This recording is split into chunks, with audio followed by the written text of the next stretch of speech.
Εδώ είμαστε και πάλι φίλοι μου, πιστοί στο ραντεβού μας, με την πιο γρήγορη και εύκολη τούρτα που υπάρχει, για όλους εσάς που σας πιέζει ο χρόνος. Πάμε να τη δούμε.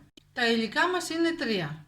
Ένα πακέτο 180 γραμμάρια κούκκις με γεύση κακάο, μία άνθος αραβοσίτου στιγμής και μία κρέμα ζαχαροπλαστικής με γεύση βανίλια. Χτυπάμε τώρα τις δύο κρέμες χωριστά με την ποσότητα γάλατος που αναγράφεται. Αναμειγνύουμε τώρα τις δύο κρέμες.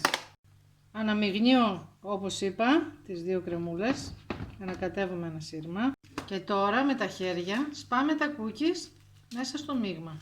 Ανακατεύουμε το μείγμα, παίρνουμε μια φόρμα αλουμινίου μιας χρήσεως, το καλύπτουμε με μια μεμβράνη για να βγάλουμε την τούρτα ολόκληρη έτσι ωραία. Ρίχνουμε το μείγμα. Είναι έτοιμο 10 ώρες στο ψυγείο.